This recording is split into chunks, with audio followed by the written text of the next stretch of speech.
Natural habitat, what can I say? What's up, you guys? Welcome back to my channel. My name is Sam. For those of you that don't know, I am female to male, transgender, 4 years on testosterone, and 3 years post-op top surgery. I will be talking about how to change your name and your gender on your driver's license today, because everyone loves a good old, perfectly connected gender and driver's license combo. This is going to be the fourth step in a series that I've created to help you guys change your name and your gender in all of your legal documents. It's quite a process. It's pretty terrifying. So I hope that these videos have helped. Next week we have the fifth and final one of your passport, so stick around for that. As a little warning, this is for California specifically, so if you live in another state like Minnesota or something, just check your state to see if any of the steps are any different, because I don't want you guys to do the wrong thing for your state. It changes state to state sometimes. How many times can I say state? I also have a cool link that I've said in the other videos, but it's down below, along with all the rest of the resources for the video. But this link, if you live in another state, you can go in and put what state you're in and then what you want to do, like birth certificate or driver's license, and just a court order, name change and gender change, stuff like that. And it will tell you exactly step by step what to do specifically for your state. So check that out. Step number one is you're going to need this medical certification form specific to the DMV. It looks like this.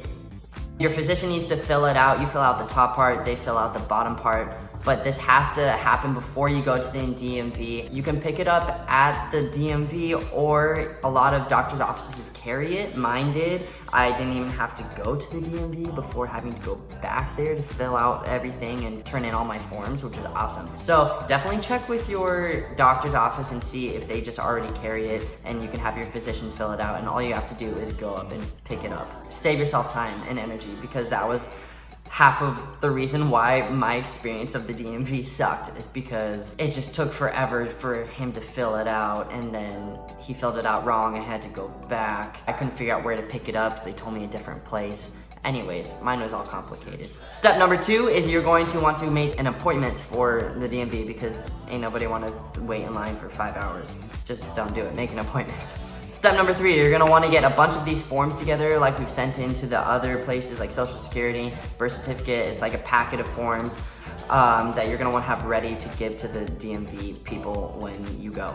So say you're going right now, what you're going to need first is your form DL44. It looks like this.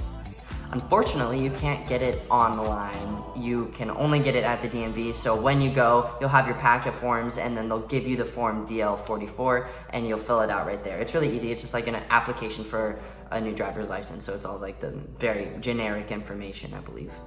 Four is you're going to need your court order name and gender change. This is the form that the judge stamped and signed to legally change your name and gender. So you're gonna need to bring that as proof of what exactly you're trying to do. Did anyone else just see that spit fly out of my mouth?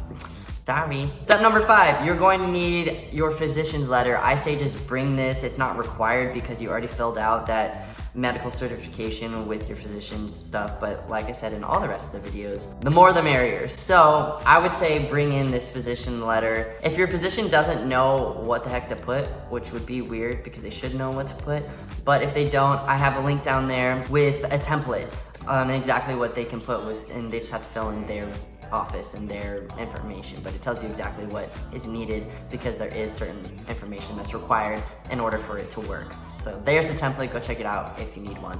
Step number six is you're going to need your Social Security card. That is the new one that you just got. If you haven't done that, check out my last video. You're gonna need to do that before you get a driver's license. I also would bring your old Social Security. I bring everything relevant to a name and gender change, and because you just don't want to have to come back, especially to the DMV, because no one likes it. It's so unhappy in there. So I would just bring for sure your new one to prove that yes, I am this new human that I'm trying to change my name and gender to on my driver's license, but also your old one so that it's just extra proof. So I'd bring both. Step number seven, you're going to bring your birth certificate and all other forms. Like I said in the very first video, Any forms related to this, you should really be keeping in a folder that's tucked away nice and neat, because you're gonna need it for all these legal documents. We have needed them, and when it's in one place, it's just so much easier to keep track of, and you need them. So keep them in a folder, and I would just bring that entire thing to the DMV. Have it ready just in case the DMV is like, we've changed our rules on the last week. I need blah, blah, blah. And you're like, great, I came prepared. I have it, here you go. Step number 8, you're going to pay the fee. Yay, yay, maracas, maracas.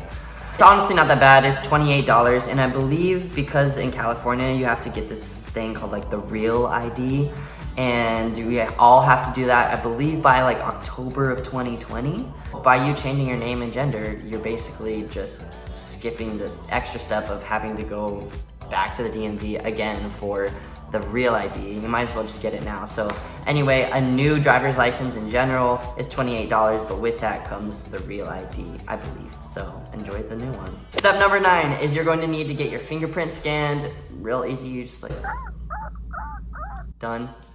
Easy step. Step number 10 is you're going to get your picture taken.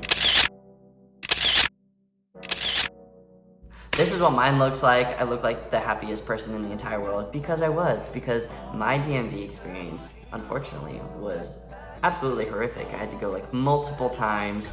I, for some reason, had to call like the transgender president of some support group to call them. I don't even remember why. I think I just blacked it out of my memory. I don't know why I had to come back multiple times. Anyways, it was a hot mess and it took forever. So this day I made sure I looked cute and I made sure I was happy. I honestly think I was the last person in the DMV, so they were like pretty patient. You have an extra chance to make yourself look exactly the way you want on your driver's license, because I know all of our pictures generally come out like mugshots, or we have like triple chins, or we look extremely orange or something weird. So this is your chance.